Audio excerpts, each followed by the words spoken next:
Hi guys, you're welcome to yet another edition of your favorite show and your favorite sports show on Facebook. My name is Fifi and this is the Game Plan Show. Thanks for joining us once again. As always, we have a lot to discuss. I'll be telling you again about Asamoah Gyan. Can we ever stop talking about him, our captain and our record goal scorer, and who some of you argue is our greatest ever footballer? We'll be speaking about him in a bit. I'll also be telling you about Majeed Waris and Aram Grant.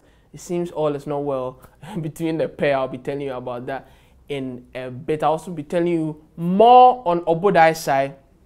Now, what is happening is that another Ghanaian boxer, Richard Commey, has come out to say that we should take our time with Obodai's side. You know, he lost on Friday at the Bukom Boxing Arena to Namibian boxing champion Walter Kotondokwa. And so, you know, people have been saying, oh, Obodai's side, you know, did a lot of trash talk and he didn't deliver.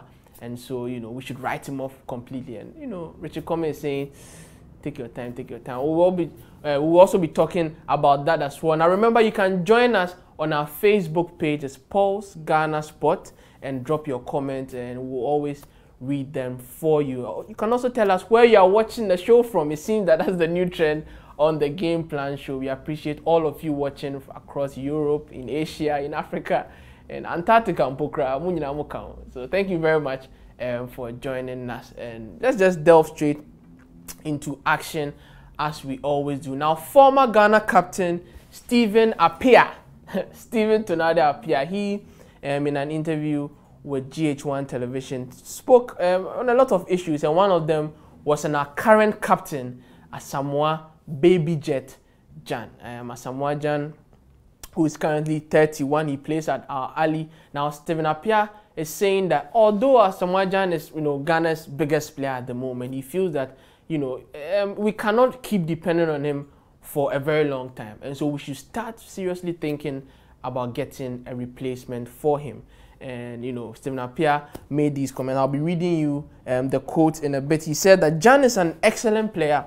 He's a great player. Scoring 50 goals for the national team is not easy.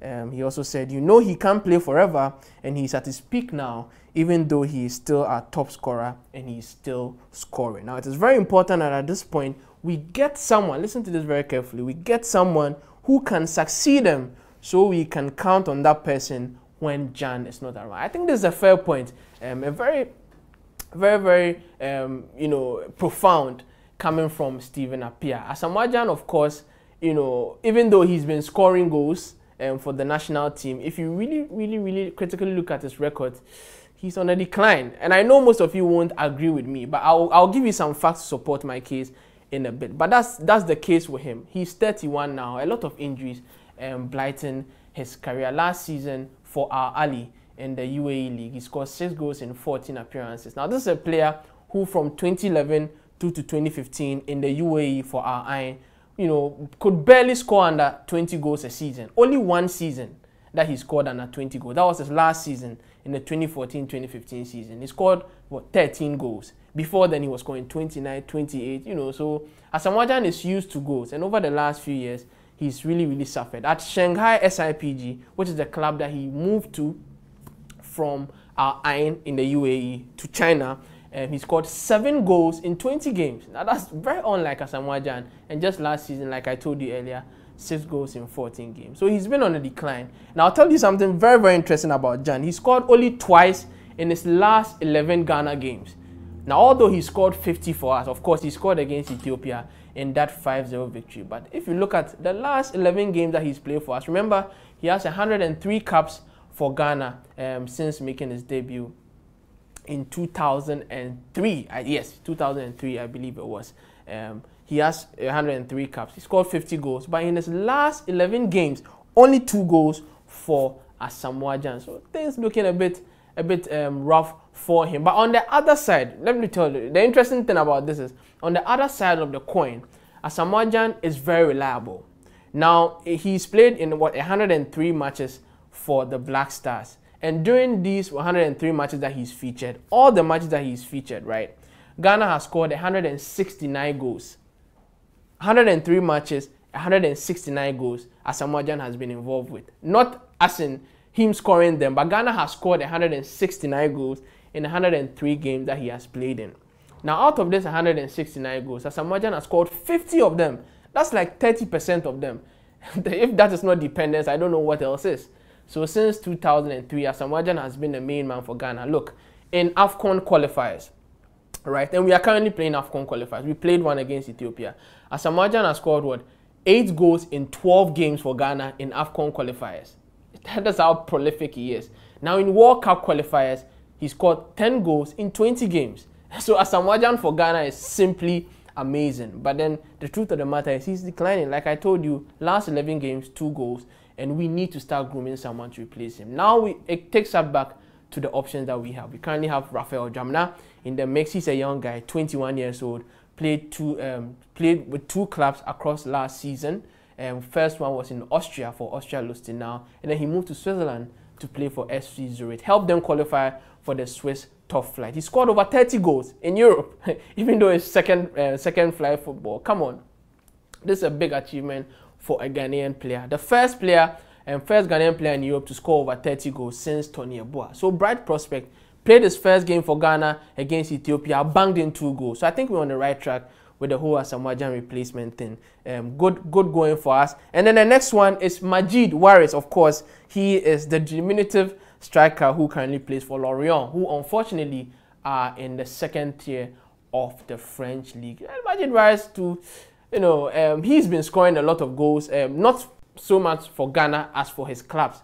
Remember when he was in Sweden for BK Häcken, he was in absolutely stunning form. He used to score left, right, center, but he used to be a penalty box kind of guy. Now he's an all-round striker and scoring goals. I'll be telling you about Majeed Waris in the subsequent topics of this current show, so stay tuned for that. But let me move on to my next option.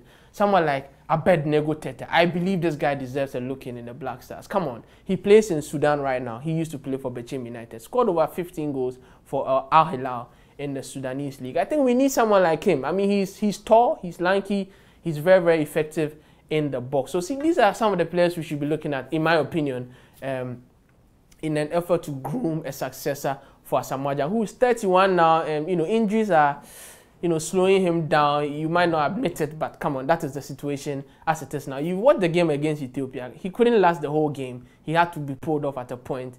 And, his speed is a bit compromised at this point, even though he scored a goal. So that's Asamoah Gyan for you. But let me tell you more about what is happening with his club business. Yesterday, I gave you an update on how Gyan is on the verge of a move to Bursaspor. Bursaspor is in Turkey. They won the Turkish league in the 2009-2010 season. Just one title that they've won. They are not that much of a big club, but they have the money to spend. The Green Crocodiles of Bursaspor. Now, they've made Asamoah Gyan an offer of 1.6 million euros across 3 seasons.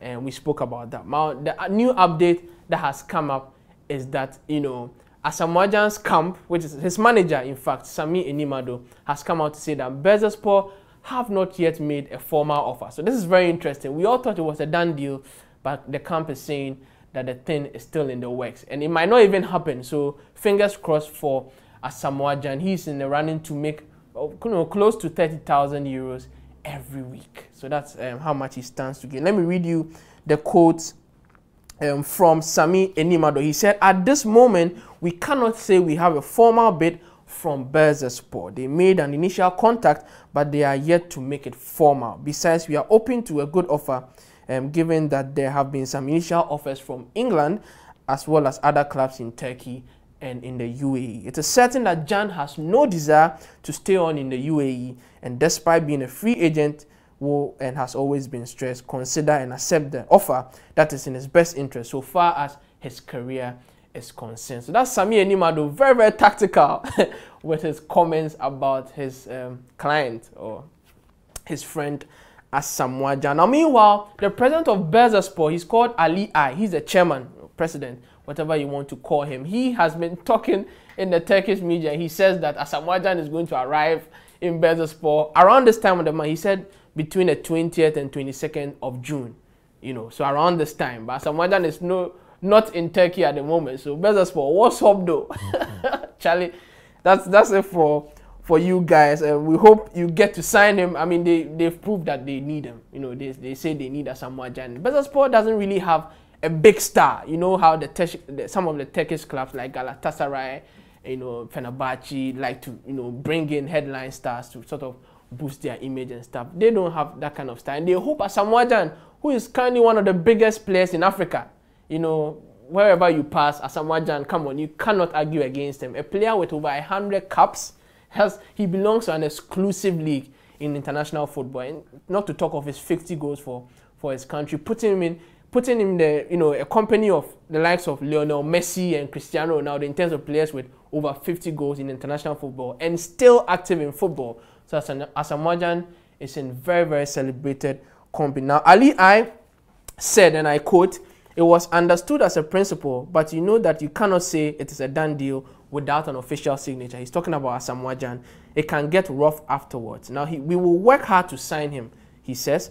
This deal will be concluded by the 22nd of this month. So, Ali we wait to see if you actually sign Asamoah Gyan. You are saying by the 22nd of this month, but hey, it's now the 21st. We are now on Wednesday, the 21st of June. So by tomorrow, Charlie, if you don't sign Asamoah Gyan, can we say you failed? Best Sport, we are waiting for you. So that's it for Asamoah Gyan and what is happening in his camp. Let me just quickly check out what is happening on Facebook. As always, I want to see who is watching and read your comment on the Game Plan Show. And thank you all for joining us. Wow, a lot of people currently watching. Senior Trigman, you are saying, "I dey feel you are." Me too, I dey feel you are. Senior Trigman, thank you very much for joining us. Kwesi Dennis Click, you are saying, "I am watching from China." You've given us the Chinese flag. Thank you very much for watching us. Kwesi, China. Asamoah Gyan used to play in China, so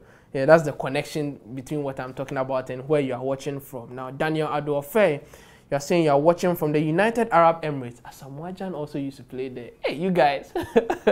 Millipark Simon, you are saying you are watching live from Damongo in the northern region. Wow, I'm personally impressed by this. I like to, you know, hear from you guys who are watching in, you know, corners in Ghana. So we read your comments as well. Now, Mustafa Salifu Yamba, you are saying you are watching from Tamale. Thank you very much. Two people from the northern region. I don't think we are doing badly on today's Game Plan Show. Isaac Osei Otubwa, who I can see in the studio right now. He's saying, "I'm watching live from America." Isaac, I can see you behind the camera. You are telling me you are watching from America. Senior Trigman, you are saying you are watching from Asimfosu, sorry, and this is your boy Senior Trigman, aka Maluda. Thank you very much, Maluda, for joining us, Senior Trigman, on the show. Eric Frank Bedu, you are watching from Fujairah in the UAE. Thank you very much for joining. Hey, a lot of UAE fans. Asamoah Gyan used to play in the UAE, and the UAE, personally, I have a soft spot for the UAE because it's one of the countries that has been good to me in my life. Yeah, I'll tell you the story later, but you know, anytime I hear UAE, I get excited. Not because of the money though, because it has to do with a personal milestone in my life. Now, Rich Ofosuhine are saying, "Did Gyan win a trophy for Ghana?" He hasn't won a trophy for Ghana, unfortunately. But he has been in some AFCON finals though. He was in the 2010 edition and he was in the 2015 edition. He lost both, and the first one against Egypt by a 1-0 score. And the second one in 2015 against Cote d'Ivoire, that was on penalty. So Asamoah Gyan hasn't been lucky for Ghana in terms of trophy. But World Cup, Charlie, he's been to 3 World Cups. So you have to give him credit. And he's Africa's all-time top scorer in the World Cup with 6 goals in 11 games. Baby Jet, the legend. That's it for Asamoah Gyan. Millipark Simon, you are saying scoring goals without a trophy is useless. And cannot even play a game in England or Europe. Always searching for money. Useless goals in useless clubs. Oh, Millipark, you know the first give Gyan crowd. But I mean, it's your argument. I cannot argue too much with what we are saying. I mean, a lot of people are speaking about how Gyan ran away from elite competition. I myself once wrote an article on how I felt Asamoah Gyan had run away from the top level, and how, you know, it didn't bode well for his career. But, you know, you cannot blame him. I mean, man has to eat. He has to make his money. And as long as he's you know, he's forging a legendary status for himself and for his country. Come on, you cannot hate on that. Now, Abdul Isaka, you are watching live from Italy. Thank you very much for joining us. Kwesi Jake, you are saying live in Doha, bro. I'm also live in Accra. Send you a shout out from our studios here in East Legon. Thank you very much for joining us. Odum Basi Mensa, seed of Abraham. Hey, Udin there. Wow. You are saying you are watching live from California. Didn't know you had such a program. Great. Wow. You didn't know. This is the Game Plan Show. We come your way from Monday to Thursdays at any time of the day. So you get your notification, and if you are free, please watch us. This just our style. You know, we hit you at any time. We just talk sports. We converse, and we tell you what is happening. You tell us what you want us to read on the show. Now, Hamza Abubakar, you are saying Hamza from Italy. Thank you very much for joining us from Italy. I am watching you from Germany in Berlin. That's Emmanuel Frimpong. Thank you very much, Emmanuel, for joining us. Odun Base Mensa Seedoff, watching from California. Yes, I've read that comment. Muftar Nabila, thank you very much for joining us. Muftar, you were for Kwesi. Thank you for joining our show. Odun Base Mensa Seedoff, you are saying any news about Latif Blessing and the national team? Well, as far as I can say, not much of an update, but I'll check on it and bring you what is happening. Latif Blessing, of course, currently plays at Sporting Kansas City, I believe, in the MLS. He scored a couple of goals for them. He used to play at their feeder club, Swope Park Rangers, but he's now with the senior team. Had a look in with the national team under Avram Grant, but under Kwesi Appiah, yet to get a bit of a look in with the squad. But the squad will be playing in the US. David Akam has been asked to join the squad. And so maybe, just maybe, Kwesi Appiah, with the depletion, you know, Ayu brothers are out because of their clubs. Daniel Mate is out. Appiah is out with injury. So maybe Kwesi Appiah might call on some of the MLS guys. Mohamed Abu is joining the squad. David Akam is joining the squad. So why not Latif Blessing? I'll be keeping you updated on that as well. Salif Abdullah, you're saying, bless up, bro. Bless up, bless up, bless up. Salisu, very interesting name. You know, we used to have a Ghanaian football legend called Mohamed Salisu. He played for Asante Kotoko in the late 50s, early 60s as well. He was left-footed, brilliant player. I've encountered him a lot in research.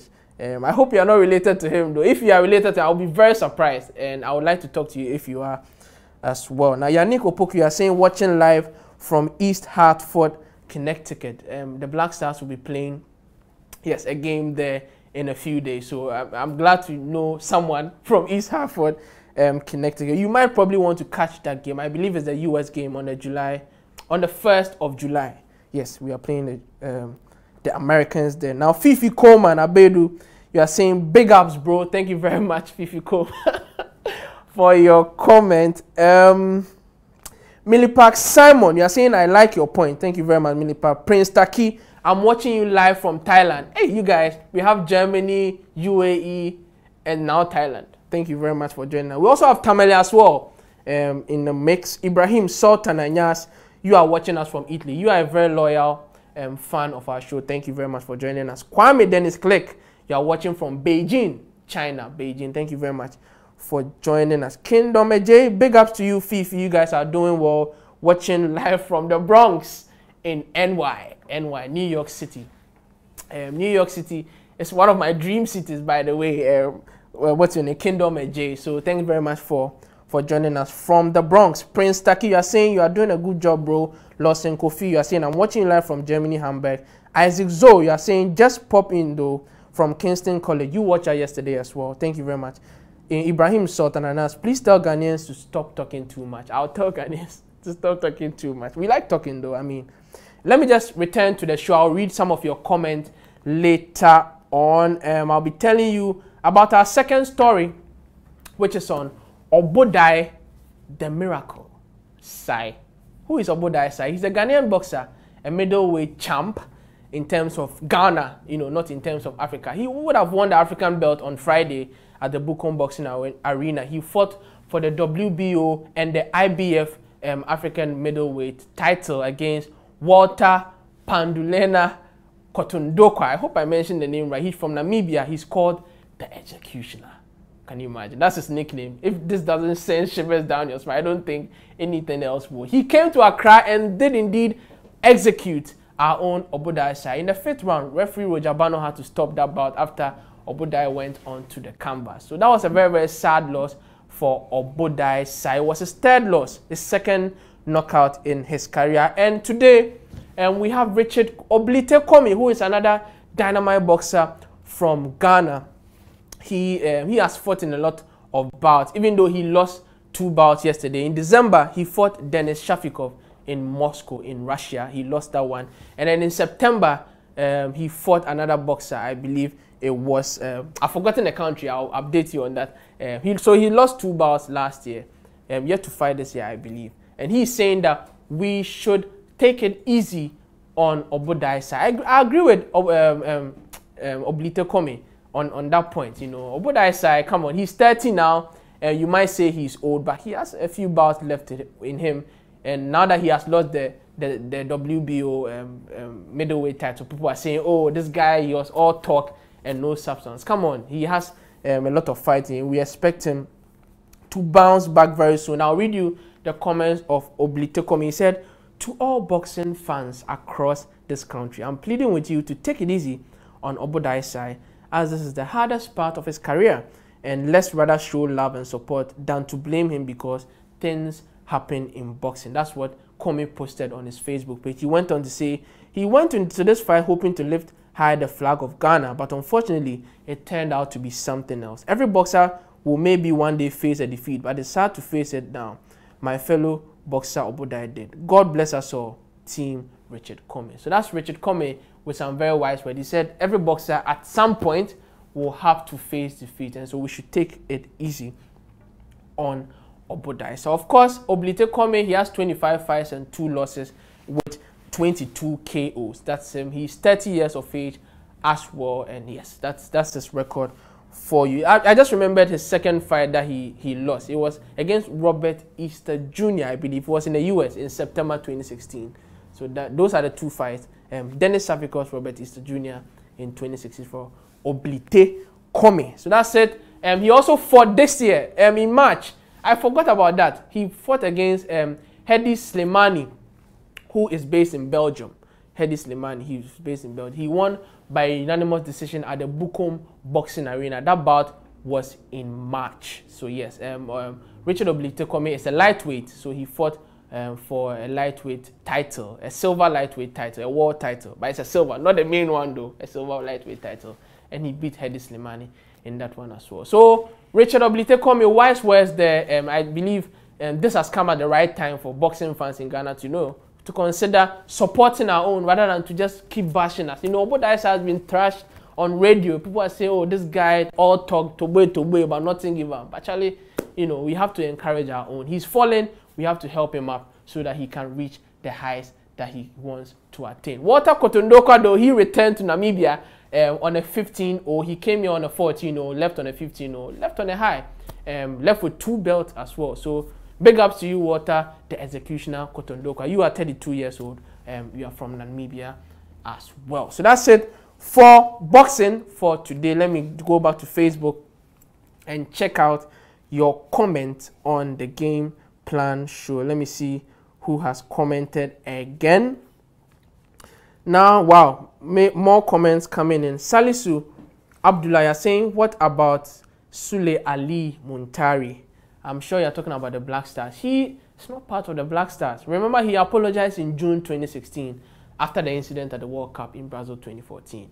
But Kwesi Appiah has not invited him to the squad. Sule Muntari himself has said that he has not spoken to Kwesi Appiah since the 2014 World Cup. If you've not spoken to the coach in 3 years, how do you expect him to call you? You know, so very, very delicate situation there. Patrick Nesta, Nana Asamoah, saying Ghana will win all their matches. Thank you very much for your comment. Jeko Skara Kamundu, you are saying, I'm watching live from Namibia. Wow! Walter Kotondokwa has a fan from Namibia watching us. Thank you very much for joining us. This, I believe, is a very cool thing to have on our show. Lawson Kofi, you are saying you are doing good. Thank you very much, Lawson. Kingdom J, you are saying, come to the Bronx then. Can't wait to see you, bro. If I ever come to the Bronx, I promise to come and see you. Yeah, if I find myself in NY one of these days, by surprise, I'll pop by and say hi. Hamza Abubakar, you're saying you are watching from Italy. Thank you very much. Ohine Safu Jr., bring Kelvin and Sule. See, Kevin Prince Boateng, let's face it, his career with the Black Stars is over. He has not apologized, you know. And that's a guy who insulted a coach who is currently the head coach. So come on, he has not even apologized for it. So let's stop talking about Kevin Prince Boateng. But Sule Muntari, though, he might just come back because he says he still loves the Black Stars. And, you know, he's a good player and, you know, he loves Ghana. Kwesi Appiah has said that he doesn't hold grudges. So if you connect the dots, maybe he might see him returning. Lawson Kofi, keep it up, bro. Thank you very much. Idis Mas from Stockholm, Sweden. Thank you very much for joining us.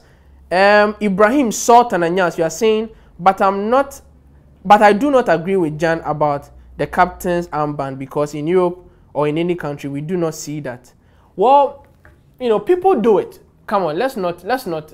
I've seen examples in Italy and stuff also, but this was an international match. And our argument here on the Game Plan show, and I went over this yesterday, is that I felt that Asamoah Gyan should not have given Ghanaians a reason to talk. Now, you know, so for me, it wasn't really about what he did so much as the decision behind it. I mean, just the discretion. You are captain. People already suspect that you have issues in camp and, you know, there are factions. So you don't do something to feed into public pessimism when you know that it won't bode well for the team. So that's our opinion here on the Game Plan show. So I mean, I believe we have to move on from this as well. Tom Vernon of the Right to Dream Academy, you've joined our show. Thank you very much, Tom, and also thank you for the good job you are doing for Ghana and for Africa as a whole. I'm sure you are very proud of Majeed Waris, who I'll be talking about in a bit. He's doing very well. He did very well at Lorient, even though they went down. And we hope he returns to the Black Stars and keeps banging in the goals, because we need a replacement for Asamoah Gyan, who we all agree is aging a bit, even though he's still scoring goals. Now, Cosworth Brown, you are saying, please do read my message. Thanks. I've read your message. Thank you very much. Ibrahim Sultan Anyas again. You are saying, who told Kwesi Appiah? Well, that's your opinion. Benjamin Boateng Asante, great. I love the show. Thank you. And Ibrahim Sultan Anyas, Kwesi Appiah is not a coach. You are saying that. I'm not saying that. Ohine Safu Jr., you are saying we should bring in the new strikers from the local and foreign clubs to replace Jan. So that's your opinion on the Game Plan show. Let me move on to our last topic for the day, which is Majeed Waris. That's interesting from Majeed Waris. Now, he was at Lorient last season, and he was one of Ghana's best strikers in Europe. Come on, let's not hide from the fact. For me, in my opinion, and I'll give you my candidates for players of the season. Kevin Prince Boateng, he scored about 10 goals in 29 games, I believe, for Las Palmas in the La Liga. Majeed Waris, who scored, 9 goals for Lorient, 11 goals in all competition, but 9 goals in the league. And Rafael Jamna, who scored over 30 goals across Austria Lustenau and FC Zurich. So these were, you know, the sharpshooting attackers for Ghana in Europe. But unfortunately, Majeed Waris was not taken to Gabon. Come on, for our AFCON. That was in January. Abraham Grant dropped him for the squad, and Majeed Waris was interviewed recently, and he expressed his disappointment with the decision. Of course, he's back in the squad, but he said, and I quote, "If I knew earlier that I would not make the squad, it would have been better than just taking me out without any concrete reason." So that's him expressing a candid view on what happened with his dropping. I cancelled my holiday because they insisted that I had to be at the team's camping, and then in the end, they just left me out without giving me any reason. Now, I feel very disrespected, but this is life, and everyone will disrespect you. So, Majeed Waris, very, very, very honest comment. I mean, you cannot blame him. At that point, he was red hot, and it was really bizarre that he was dropped, you know, in the run-up to that tournament. And most of you remember, Ghana lacked firepower up front. Even though we had Jordan Ayew, we had Asamoah Gyan, we had Bernard Tekpete, who barely saw game time and who had barely kicked a senior level, ball for Schalke 04. We had Lorient's Majeed Waris, who had blossomed into this beast of a goal scorer, you know, at the top, you know, in the French league. The French league is a big deal. He was scoring goals, but he didn't get a look in. And so that's Majeed Waris. genuinely expressing his disappointment with what happened. He scored 11 goals in 40 games. The diminutive striker, played 40 games in all competitions. That's a lot of games across a season. So you can't take anything away from him. Of course, in the league, he played about 35 games and scored 9 times. So that's it for the game plan show. We've discussed Asamoah Gyan, we've talked about Obodai Sai, and we've talked about Majeed Waris. Before I end, my name is Fifi, and Anaman, thank you very much for joining. And let me just read you a few comments before I bounce out, before some of you come and beat me up for not acknowledging you. Ohene Safu Jr., you're saying we should bring in strikers from the local and foreign leagues into the show. Now, Lawson Kofi, okay, so I've read your comment already. Ohene Safu, you're also saying more playing time should be given to the players being called. Well, I believe Kwesi Appiah will give more time to some of the players. When we play the Mexicans, remember, please, mark it on your calendar. We are playing Mexico on the 29th of June, 12:30 a.m. Ghana time. And then on July 1st, I think 7:30 p.m. Ghana time, we play the US. And so for those of you who want to catch the game online, you can catch it as well. My name is Fifi Anaman. Thanks so much for joining us. I'll be back tomorrow with everything that is happening in Ghanaian sport. This has been a Game Plan Show. See you tomorrow.